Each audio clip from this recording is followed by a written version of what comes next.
জহির রায়হানের জীবন থেকে নেওয়া সিনেমায় যখন বেজে ওঠে বিদ্রোহের গান, ভেঙে পড়ে কারাগারের লৌহ কপাট, তখন যে চেতনার বিদ্যুৎ প্রবাহিত হয় সেটি শুধু একটি সিনেমার দৃশ্য থাকে না, এটি হয়ে ওঠে একটি জাতির আত্মার গর্জন। কাজী নজরুল ইসলামের কলমে ঝরা সেই আগুন যেমন আমাদের জাগিয়েছিল, ঠিক তেমনি ওই সিনেমায় আরেকটা গান, দুনিয়ার সব গরিবকে আজ জাগিয়ে দাও, যার মূল ভাবটি নেওয়া হয়েছিল আরেক দ্রোহী দার্শনিক কবির কাছ থেকে। তাকে আমরা কজন চিনি?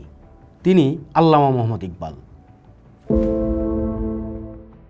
অনেকেই হয়তো ভ্রু কুঁচকে বলবেন, তিনি তো পাকিস্তানের স্বপ্নদ্রষ্টা, আমাদের কি? এই প্রশ্নটি আমাদের সবচেয়ে বড় মানসিক কারাগার। জ্ঞান, দর্শন, চেতনার কোনো কাঁটাতার হয় না। ইকবাল কোনো ভূখণ্ডের কবি নন, তিনি মানুষের ভেতর অসীম সম্ভাবনার কবি। তিনি সেই আগ্নেয়গিরি যার লাভা দিয়ে তিনি গড়তে চেয়েছিলেন এক নতুন মানুষ, এক ইনসানে কামিল বা পরিপূর্ণ মানব। ইকবালের পুরো দর্শনের তলোয়ার হলো একটি শব্দ, খোদি। এটি অহংকার নয়, এটি হলো আপনার আমার ভেতরের সেই আমি, যাকে আল্লাহ তার প্রতিনিধি হিসেবে পাঠিয়েছেন। ইকবাল বলেছেন, আত্মাকে এতটাই উন্নত করো যে তোমার ভাগ্য লেখার আগে সৃষ্টিকর্তা নিজে এসে জিজ্ঞেস করবেন, বলো তুমি কি চাও। এ তো সাধারণ মানুষের কোনো কবিতা নয়, এটি হলো মানুষের মর্যাদার চূড়ান্ত ঘোষণা। ইকবাল বলেছেন, তুমি ভিক্ষুক নও, তুমি স্রষ্টার শ্রেষ্ঠ সৃষ্টি। তোমার কাজ শুধু নিজের ভাগ্যকে মেনে নেওয়া নয়, বরং নিজের ভাগ্য নিজে তৈরি করা। যে জাতি এই খোদিকে ভুলে যায় তারা দাসে পরিণত হয়। ব্রিটিশ শাসন থেকে মুক্তি কেবল রাজনৈতিক মুক্তি ছিল না, এটি ছিল খোদির মুক্তি।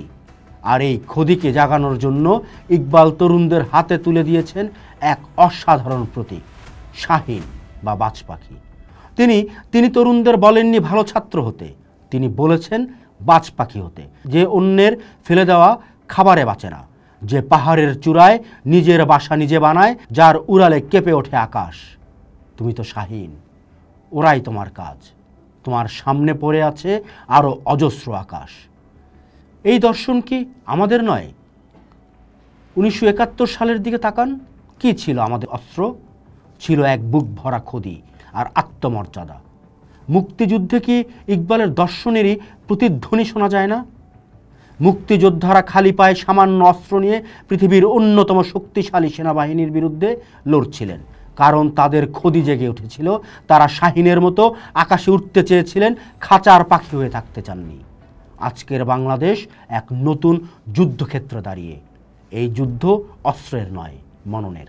বিদেশি সংস্কৃতি, সোশ্যাল মিডিয়ার আসক্তি আর হীনমন্যতা আমাদের খোদিকে প্রতিনিয়ত ক্ষয় করছে।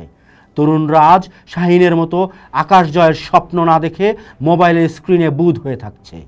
আমরা নিজেদের শক্তি ভুলে গিয়ে অনুকরণে ব্যস্ত। ইকবাল সম্ভবত এই বিপদটাই দেখেছিলেন। তিনি একে বলতেন মানসিক গোলামি, যা রাজনৈতিক গোলামির চেয়েও ভয়ঙ্কর। তার আসরারে খুদি কোনো অসাধারণ বই নয়, এটি একটি জেগে ওঠার ম্যানিফেস্টো। শিকওয়া এবং জবাবে শিকওয়া, এই ইকবাল সরাসরি স্রষ্টার সাথে তর্কে বসেন। কেন মুসলিম উম্মার এই পতন? জবাব আসে, কারণ তোমরা নিজেদের ভেতরের শক্তিকে ভুলে গেছো। তোমরা প্রেম ভুলেছ, সংগ্রাম ভুলেছ। প্রেমিকের অপর নামই বিপ্লবী। ইকবালকে পাকিস্তানের ফ্রেমে বন্দি করা এক ঐতিহাসিক ভুল। তিনি যখন লিখছেন তখন আজকের রাজনৈতিক মানচিত্র ছিল না, তিনি লিখছিলেন গোটা প্রাচ্যের অপমানিত ঘুমন্ত আত্মার জন্য। তার দর্শন ধার নিয়েছিলেন জালালউদ্দিন রুমি, নিটশে আর কার্ল মার্কসের কাছ থেকে, কিন্তু তাকে রূপ দিয়েছিলেন কোরআনের আলোয়।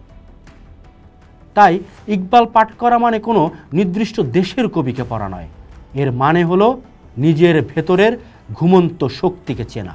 দাসত্বের শেকল, তা মানসিক হোক আর সামাজিক, ভেঙে ফেলার সাহস অর্জন করা, নিজের ভাগ্যকে চ্যালেঞ্জ করার স্পর্ধা দেখানো।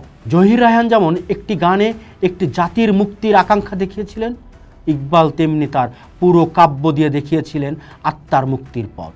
চলুন আমরা কাঁটাতারের বিভেদ ভুলে সেই চেতনার উত্তরাধিকার গ্রহণ করি, কারণ আপনার ভেতরের বাজ পাখিটা আজও উড়বার অপেক্ষায়। পোস্ট দেখুন, ভাবুন, করুন, থাকুন পোস্টের সাথেই।